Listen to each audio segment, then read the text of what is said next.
Tom Campbell here. If you find something of significant value in our videos, please consider supporting their production through our Patreon account or through a one-time donation. The links are in the description below. Thank you and enjoy the video.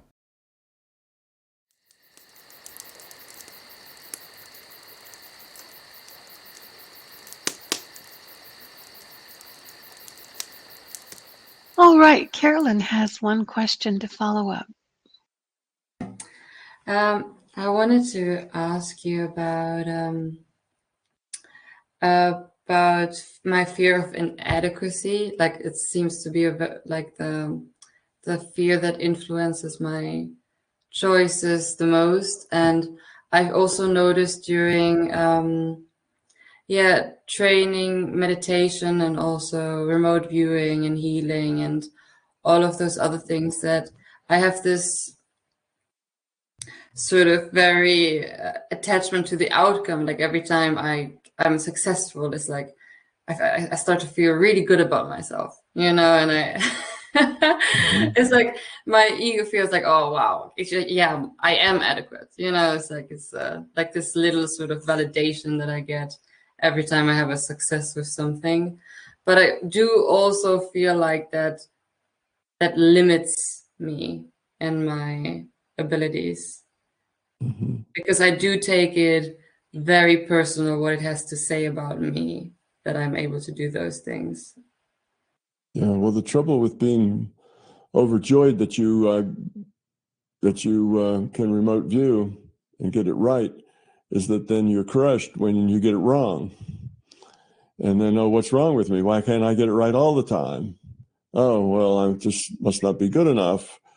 And then that feeds the insecurity of not being good enough. So the better attitude is to just say, I will do these things. And as I will learn them, or I can practice them.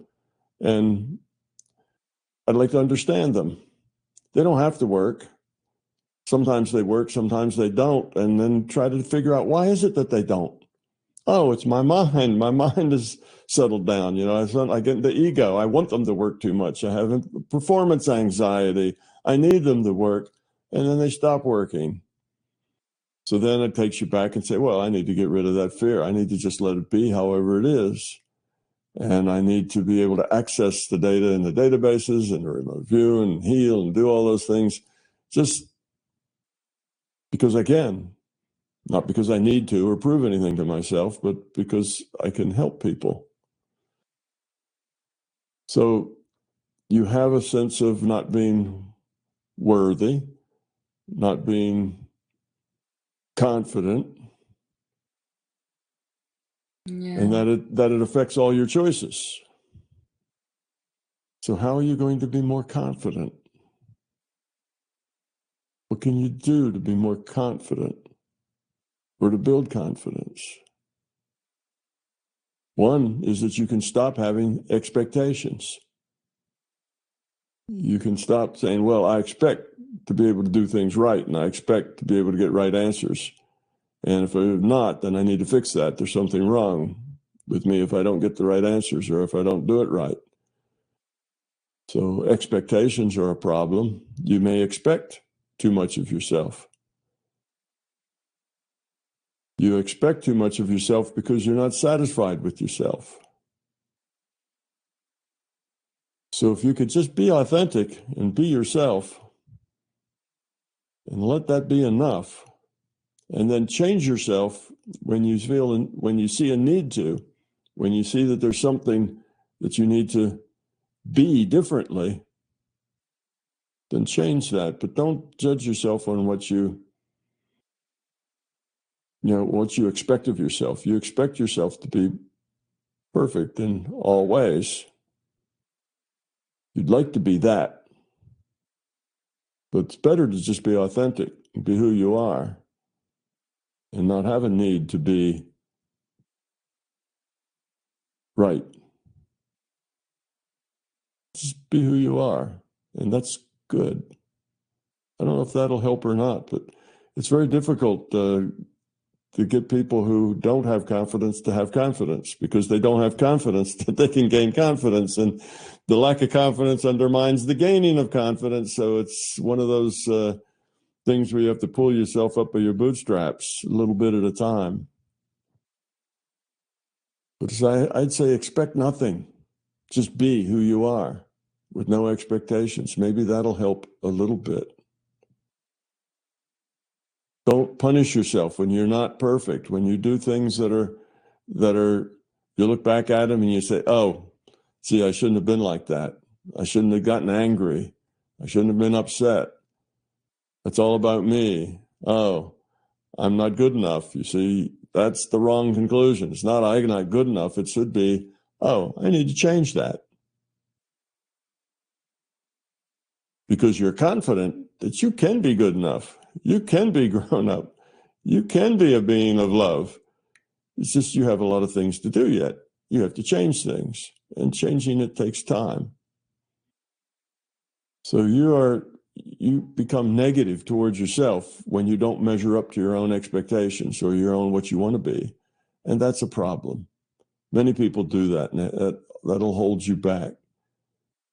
Don't be judgmental about others. Don't be judgmental about you. Just accept that that's the way I am now, but I can change that.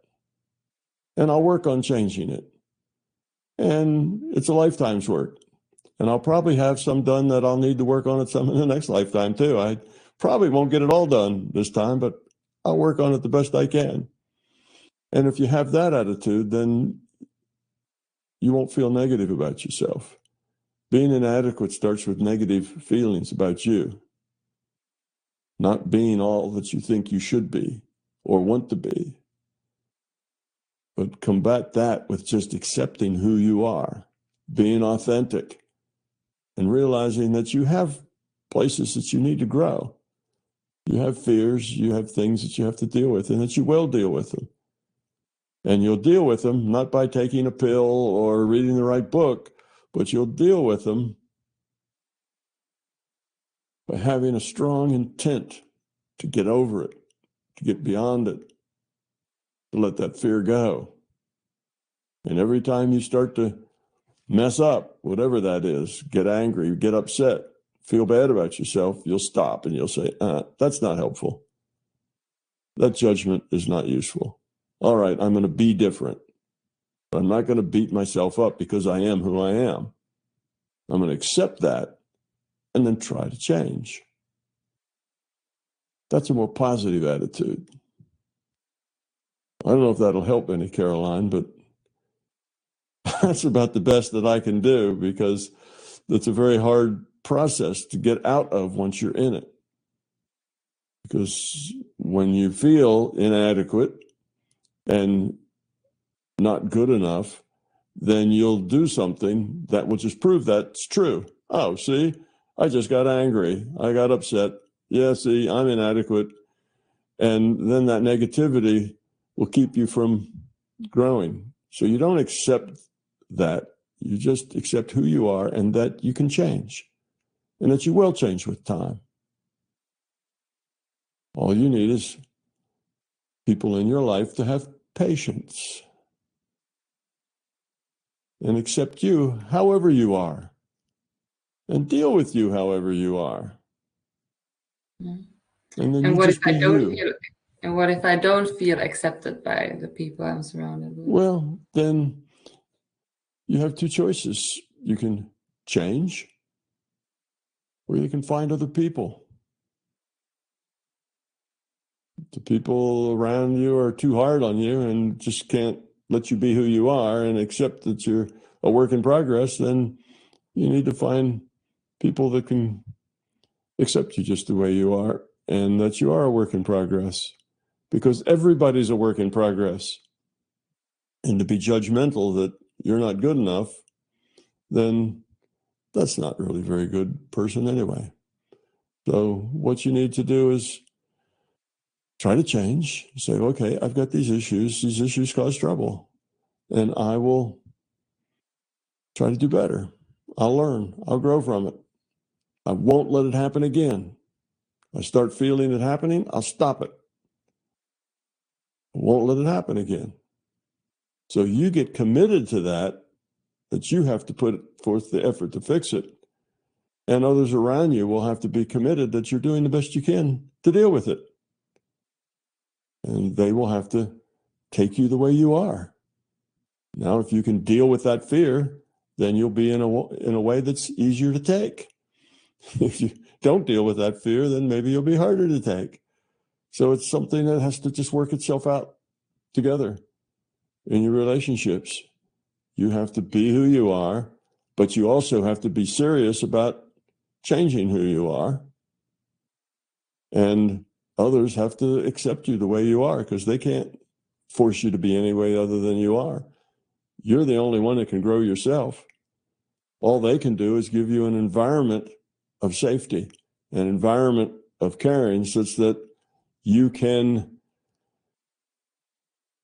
you can stretch out to be that different person, because that's scary. So all you can do for other people is to give them a supportive environment in which they can work on themselves. And as long as they are trying to work on themselves, then you can cut them a lot of slack.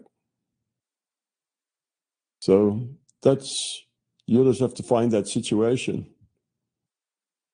where other people have their own issues and you need to cut them slack. They have issues, you need to cut you slack. All the people on this planet need to cut each other some slack about, being who they are. And we need to focus primarily on our own growth. And we hang out with the people that work for us, help us grow. So sometimes people that push you, it's good for you. You may need to be pushed. That may be your personality, that you don't grow unless somebody's pushing you. On the other hand, if they push too hard, maybe you can't grow when you're being pushed on too much. Those are things you just have to work out in life, with the people that are around you, with your family, with your significant others. You have to find that accommodation where you can help each other grow up, because everybody's got fear and ego and beliefs, and everybody needs to move away from that. And if you find people can help you do it, that's golden. But even if you don't, do it on your own. Then it's easier to find people who help you go from there. The more you grow up, the more everybody wants to hang out with you. The easier you are to take. The more fear you have, the harder you are to take. So part of it is just you have to work on it, and part of it is other people need to appreciate you and that you are working on it. So everybody has to work together. It'll all work out, Caroline. You just need to stay positive. Right, Mossy? She needs to stay positive. She needs to not concentrate on what's wrong. You need to concentrate on what's right and celebrate what's right. Enjoy what's right. Enjoy the things that work. And be deeply committed to changing what's wrong. That's all you can do. Other than that, you let the chips fall where they may. Deal with it.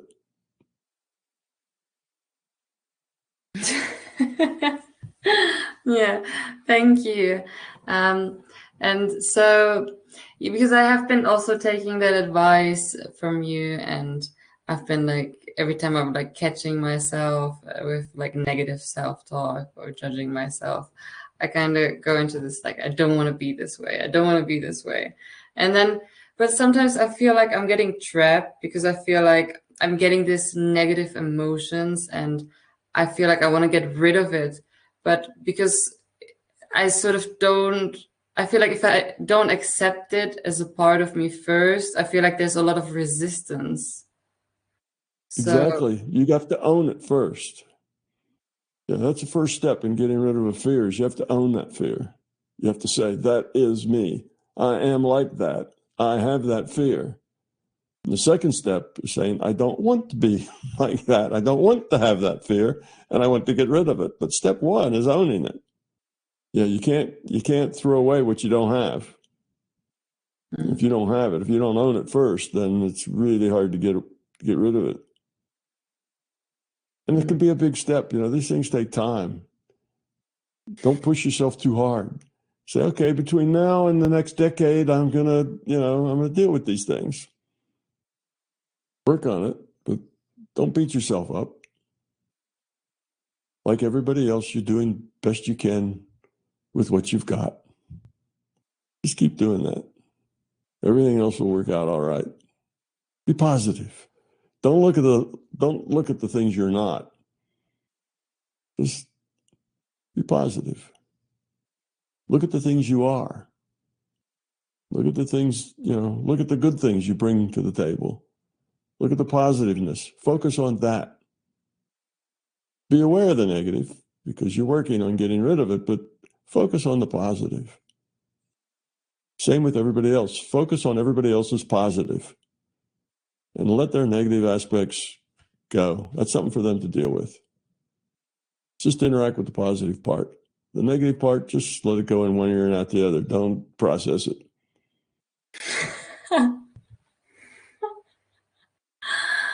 Don't process it. Okay. Yeah. Don't worry about it. Don't struggle with it.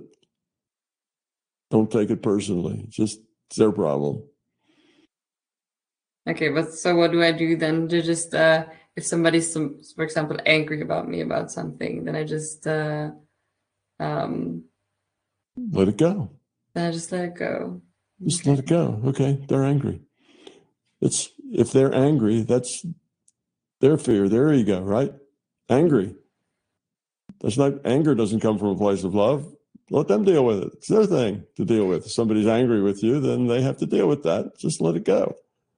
But if what it does is make you angry and make you defensive, then you've just poured gasoline on a fire you're trying to put out. You just accept it that they're angry. That's okay. And it'll go away in time. And you can think about what parts you may have played in triggering that anger. And you can say, oh, well, it's not nice to push other people's buttons. So if I triggered that anger, what did I do? I'll try not to do that anymore. Because you're around people, if you know that such and such makes somebody angry, then you don't do that with them. And that just limits what you can be and do with them. But that's the way it is. So there's lots of people that almost everybody you meet in life is going to have buttons because they're full of fear and ego. So people will have buttons. And you should try to avoid pushing those buttons because you don't want to make people go off on fear trips and get angry or get upset or feel bad about themselves or whatever their button is. So you try to avoid pushing others' buttons. If you push others' buttons by mistake, then you learn something. Don't push that button. And if that pushing other people's buttons is something you seem to do a lot, then that's probably something you'd like to change about yourself. Don't be that way. Don't be that way that then pushes other people's buttons. Be more caring about their buttons as you get rid of your own buttons. Okay. But everybody else is just doing the best they can with what they've got to deal with too. You see, we're all in this, we're struggling here together, trying to grow up. So we can help each other. Sometimes we hurt each other. But we try to move toward the helping each other. Make our life about that. Yeah, it's just I just feel like I'm getting myself into this traps with my intellectual understandings of big truth. Yeah, the intellectual understanding can be a trap. It can just start spinning you around in a circle where there's no way out. You just need to let that go. Just let it go. It's like taking off dirty clothes. Just take it off and throw it someplace. Throw it in the hamper. Just don't let your intellect tell you things. Just say, I'll learn things as I experience them. I'm not going to try to justify things. I'm not going to try to be, to defend or justify. I'm just going to be. Yeah, it's like with this thing of being like inadequate, I mostly get into this trap of, oh, I should be another way. I should be that way, or I shouldn't have done that. I should have made a better choice. I should be better. I know what the big truth is, so I could be better. And it's like, this is how I mostly get myself. Yeah, and you can think that once, but once you think that thought, I should be better than that. I shouldn't be that. I shouldn't get angry or defensive or whatever. All right. Now you've faced that you should be. Now let it go. Now, what are you going to do about it? How are you going to not push buttons? How are you going to get past it? That's what you need to focus on, not just keep going around and around about what you're not. You just need to, that's just a fact. Now, what are you going to do to fix it? And then you're going to fix it and everything's going to be perfect. So focus on when you're fixed. Focus on the positive. Don't keep dwelling on what's wrong. Tell your intellect to go take a nap. Just let it go. Accept stuff as they are and move on to the solution. Yeah, that's really good advice. Thank you, Tom. You're welcome. Tom, Titi also has a follow-up question. Please go ahead. Yes, it's not really a follow-up. It's actually a totally different topic. it's a question that I've been wanting all right. to. Is that okay? Yeah, that's all right. It's even a fun question, I think. It's the one that I've been meant to ask for a long time. Now let's see if I can get my OneDrive going. Yeah. You see, this is about cats. We have two wonderful indoor cats at home, and they are about 14 years old. And they are, more or less the central figures in our family because they bring so much fun. So this question is about their growth. Is there anything we can do to help them grow up? For instance, should we stop them when they fight, or are their fights helpful for their growth? Should we create fake challenges for them? And when they get scared, for instance, when the vacuum cleaner strikes, is there anything we can do to help them with that fear? So these are just some examples. Mm-hmm. Well, the first thing you can do is understand that they are just little creatures, all on their own, of their own, quality and understanding, and try to see reality from their viewpoint. And again, it's not so much, that you train them as you help them adapt to things they need to adapt to. So if you're going to vacuum and you have to get that vacuum cleaner out and the noise scares them, then, you don't want to sneak up on them with that. You want them to be able to maybe see what you're doing. And as soon as they see you getting that vacuum cleaner out, they go hide under the bed. Well, that's okay. Then, maybe leave the bedroom till last, and maybe don't vacuum that room until they get out and someplace else in the house and they're somewhere else. Then you can go in and vacuum that room. That way, then they can hide, in the bedroom on the other end of the house or, someplace else. So you can work with them like that and figure that's just them. It's the way they are. The loud noise frightens them. And, there's a fine line between training your animals and bullying your animals.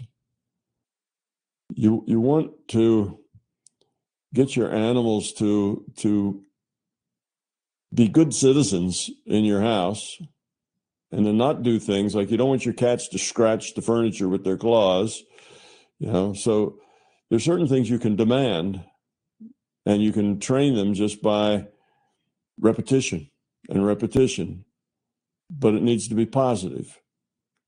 You training with negativity is not the best way to train. It's better if you can train with positive things. I know some people who train their animals, dogs particularly. Nobody talks much about training cats. That's in the too hard to do basket for most people. But cats can be trained too. I even saw a guy who had a trained cat show. That was out at Key West, Florida, and he had a bunch of trained cats, and he had those cats doing all sorts of things. But I suspect he probably didn't feed them the day of the show until during the show, and they all had to do their tricks in order to get fed. He had something to encourage them to do what he wanted. But you can train cats. But there is a philosophy in training dogs that is harsh, that you tell them to down, and if they don't go down, you put your foot on their leash right next to their collar and you slam them down on the ground. So they understand what you mean and that they must do it when you tell them to. Well, that's breaking a dog's spirit and bullying the dog into doing what you want. That's not the same as training them. And there's more gentle ways of training to get a dog to do a down, than slamming them against the ground if they don't do it. So I recommend the gentle ways in dealing with animals. Those are little individual critters that are in have their own fears, mostly animals. We talk about particularly dogs, but cats too, they're just love. They're just so full of love. Even when you're mean to them, they still love you anyway. Well, dogs and cats are full of ego. They're full of fear, and they're full of beliefs. They're full of all the same stuff we are. They've got lots of ego. All you need to do is watch your dogs around other dogs, and you'll see that ego coming out. And, they're not just little bundles of love like people make them out to. They're like we are. They're full of fear, ego, and belief, same as us. But the same way you treat people, you're gentle with other people's fears and other people's beliefs and other people's egos. You don't slam them because of it. So you need to be gentle with your animals and understand, like in a pack. Now, again, that doesn't apply to cats, applies mainly to dogs, that packs have different ethics than people do. It's okay for the leader of the pack to tell the other dogs that are sitting in the chair to get out of the chair because the leader of the pack wants to sit in the chair. Well, that's proper dog ethics. That's the way they are. It's the way their structure is. And to fuss at them for being that way is not helpful. You're asking them to be some way that's against what's inside of them, which is sort of like trying to teach a cat tricks, right? You're asking them to be in some way that's just not the way they are. They're very independent creatures. So you have to let them be that way. So yes, I think there's things that you can do, ways that you can give them a more enriched environment. They're like, if you want to know how to treat cats and dogs, think about how you treat people. It's basically the same way. If people have a very non-rich environment, if you take a person and they never leave their house, they just never leave their house, and they don't have a computer and they don't have a TV, they just are in a house by themselves, and maybe they don't even have any books either. They're just there. So what are they going to do, and how are they going to be? Well, they're going to be a little frightened of the world. They're going to be, various ways. Well, what would you do if that was, a person? Well, it's the same thing with your cats. The good thing to do for those people would be buy them some books, buy them a computer, right? Get them a TV. Good tip there. Yeah, give them something else that they can have. So with your cats, give them things, give them toys, give them interesting things in their life, places that they can crawl into and hide. Find out things, things in their life that are interesting for them. And part of that has to be with you taking time to play with them, you taking time to interact with them. That's a very important part of their life, is the interaction that they get with you. rather than they're just the creatures that share my house and they get along on their own. They'd do a lot better if you spent time with them. You got to spend quality time with your kids. You got to spend quality time with your cats too. They also need your quality time. But because that's what I've been thinking about, the interaction between the human and the animal, if that is inspiring for them. Yeah, that is. It's helping them growing. Yeah, it is. It's very important with them that they have that interaction. But you have to. But a cat's going to interact like a cat. The dog's going to interact like a dog. They're going to interact different ways. But both have their ways of doing things, and both need to be respected. So when they have things they need to do their way, then you need to let them be their way and not force them to be your way in everything. But where you draw a line in the sand there is, no, you may not sharpen your claws, on my furniture. You may not, do certain things in the house. And there you just have to be consistent, positive, but consistent. And mostly the animals will learn, particularly if you give them caring and love other places.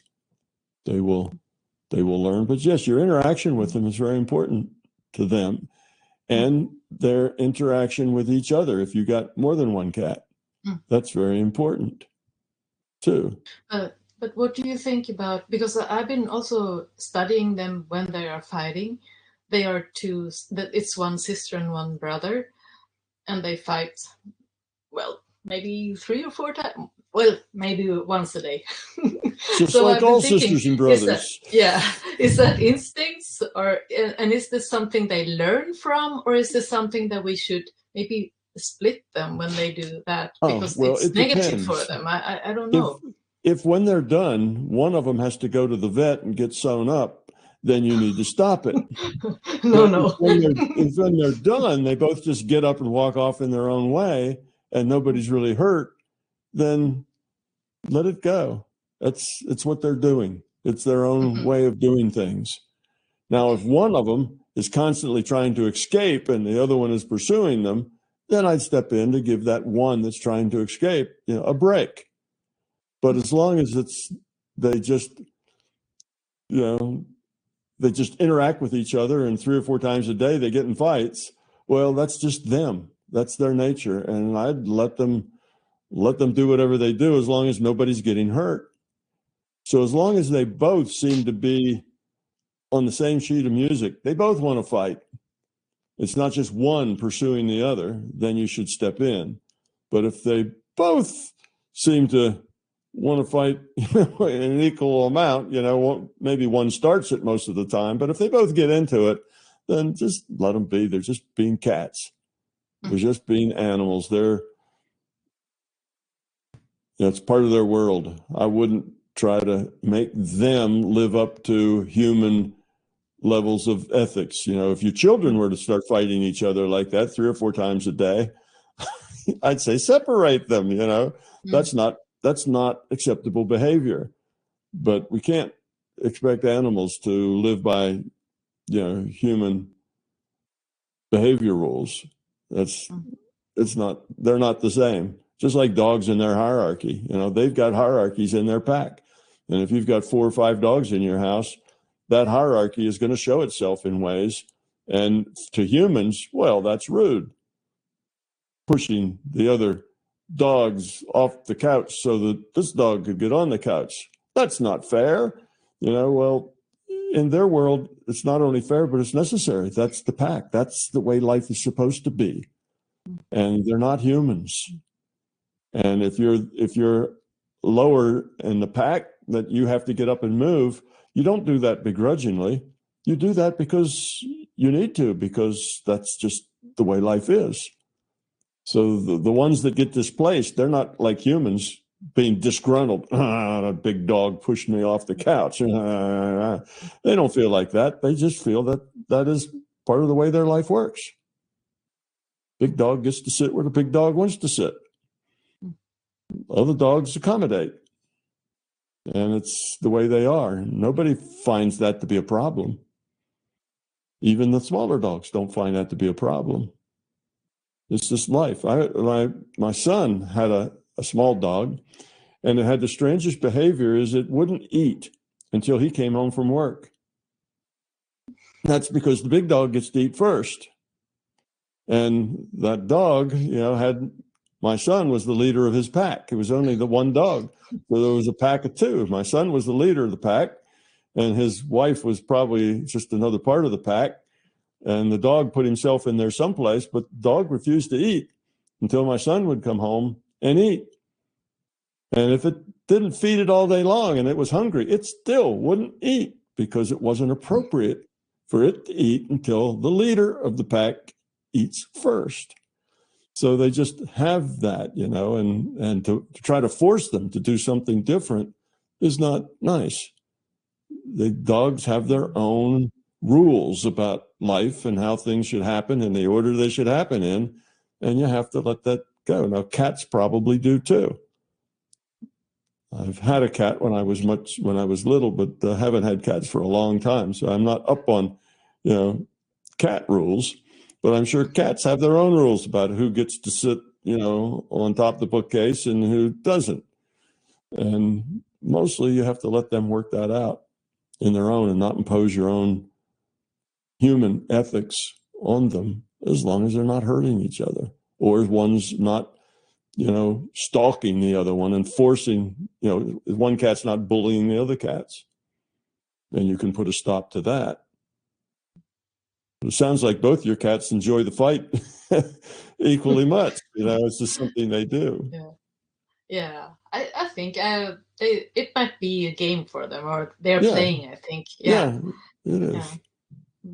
So interaction with us and communication is good, and playing with them, finding new stimulation for them is also... finding new stimulating things that interest them, things that they can do that broadens their horizons.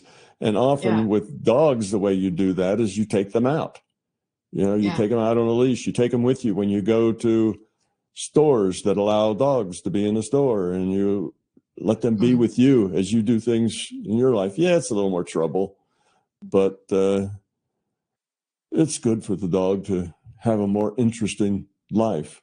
Because if you had to just sit home all day in a house with nothing to do, you'd probably get a little quirky yourself. Yeah, they sleep. Yeah, they sleep. Yeah. My dogs fight with each other too, but it's all play fight. Nobody ever gets hurt. I've got one dog that's 80, 90 pounds. He's a monster. I got another one that's more like 6 pounds, and that little 6-pound dog attacks the big dog, and they fight, and they make all kinds of noise. It sounds like it's a really serious dog fight, but they're just playing.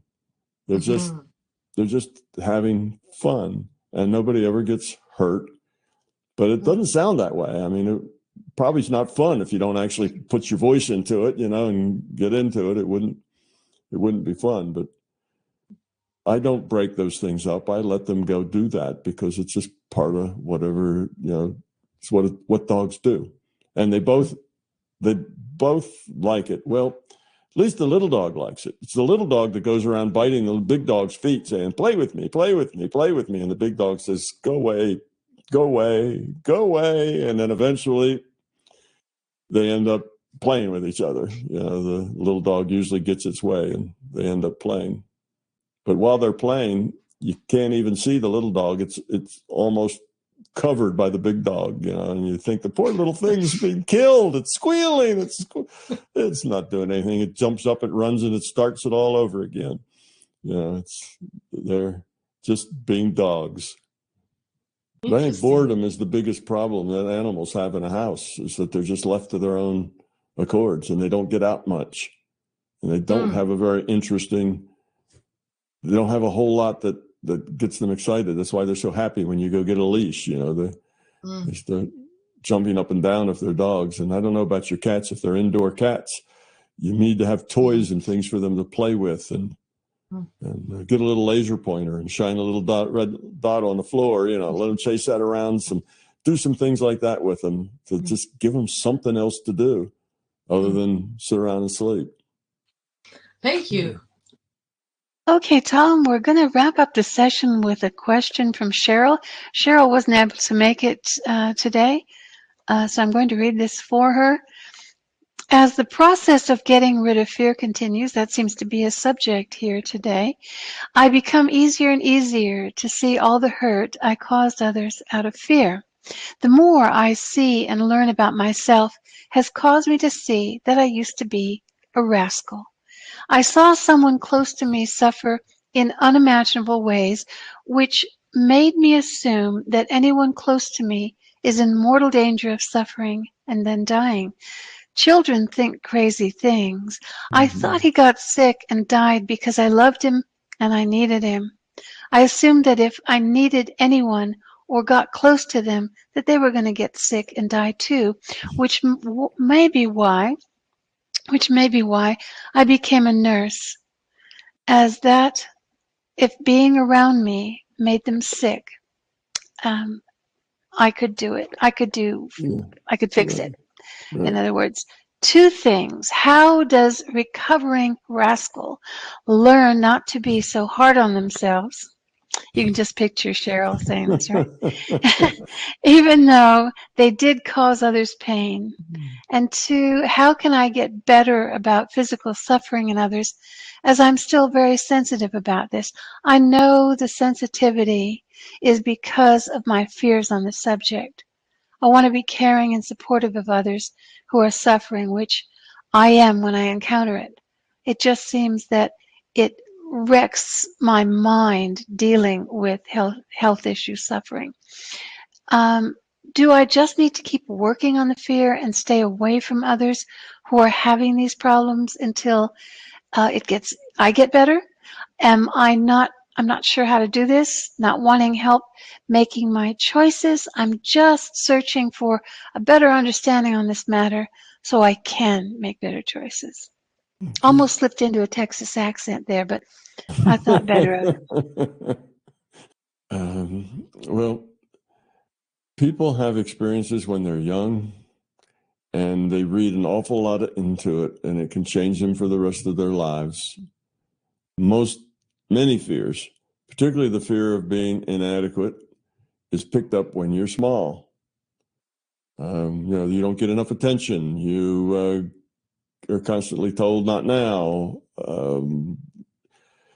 Parents have a habit of letting children just be and not interacting with them until they do something wrong. And then they fuss at them. And the child then gets the idea that, the 80% of my interactions with my parents is them fussing at me, telling me I'm doing it wrong. Well, then they start to feel inadequate and like they can't do things right, because otherwise that they're doing things wrong is what brings the parents in to interact with them. Some take that and say, well, I'll do more things wrong because that will make the parents come in and give me attention. And then they start acting out on purpose to get attention. Others shrink and become inadequate. So lots of things that happen to us when we're very young, we take with us into adulthood as irrational fears, irrational things that we believe about ourselves. And just the fact that Cheryl is aware of it is probably about 80% of the solution. Once you're aware of it, getting over it is something that, just takes a little time. You just have to be aware of the fact, okay, you have this belief that, you nagged somebody into the grave, because you were always doing something. Well, that isn't true. And as an adult that that's not true. That was just the perspective of a child. And that you did hurt other people. You weren't the perfect child. Well, that's just being a child. Children are self-centered. That's the way they come. All children are self-centered, even the ones that are very grown up and were, quite enlightened in the last life. When they come into this life, they come in and they're pretty self-centered. It takes a while to grow out of that. some more, some less, but it's the nature of being very small and very young is that you don't know much, you have very little experience, and you're very vulnerable. And you think about yourself. So being self-centered is a natural thing of young people, and they do hurt others. They do hurt their brothers and sisters sometimes, and others. But you just have to look at that and say, okay, this is the way it was. This is how I felt about it. That doesn't make sense anymore, and let it go. My nagging somebody did not drive them, to illness. There was other things going on there besides that. That wasn't the main problem. And just like all the rest of the fears, Cheryl, that you have worked out of, you just have to, when you bump up against that fear, you just have to say, I don't want to be that way, and get through it, get over it, get beyond it. Take little steps. If there's something you're afraid to do, you're afraid now to interact, just take little steps. Interact in little ways. Take a half step toward that. That's scary, but do it, just a half step. And then go back, and then another half step, and go back. And once that half step becomes okay now, because you've done it a lot, then take another half step out past that point and come back and work your way in small steps.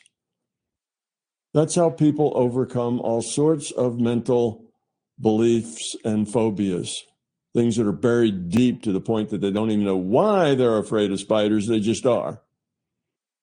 Okay? So all sorts of mental beliefs at deep levels can be overcome by doing just a little bit at a time. If the people are afraid of spiders, they first just show them a picture of a spider in a book at a distance. Then they get them to hold the book closer. Then they get them to touch the page where that spider is. Then they show them pictures of bigger spiders, and they get to touch that on the page. And then, they show them a little spider that's alive, in a cage or something.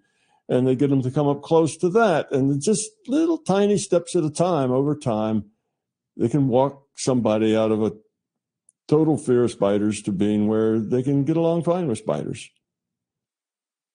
in a normal sense. They're still probably not going to pick one up, but they're not going to run from them because they see one on the other end of the room. So that's what you should do to get through this, is take little steps in your own life, things that you'd like to be able to do, but you just have a hard time bringing yourself to doing it. Take little steps until you get comfortable with that little step, until that little step becomes not a big deal. Then take another little step. And keep doing that until you get through it. So you have somebody who's supportive. Notice that's kind of a theme here, right, with people growing up. If you have somebody that's supportive, it's helpful. If you have somebody supportive, they'll help you with those little steps. And they won't be angry with you because you can't take big steps.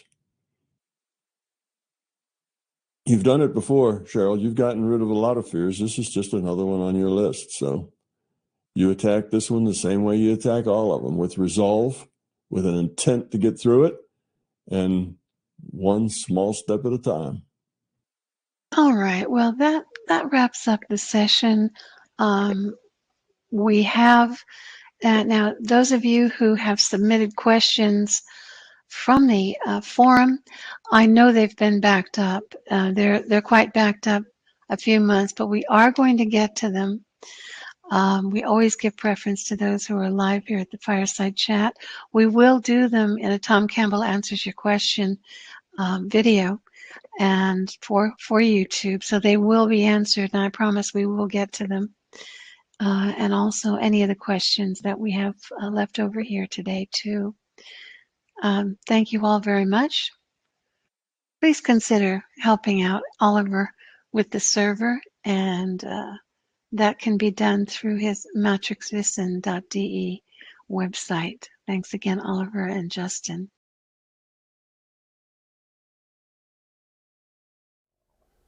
Tom Campbell here. I and MBT Events hope you liked this video. We now have well over 1,000 hours of free video on this user-friendly, ad-free YouTube channel. Though these videos are free to our viewers, they represent many thousands of hours in production and editing, and many thousands of dollars invested in video and audio equipment, along with the required computers and software to store and process the raw video into finished products.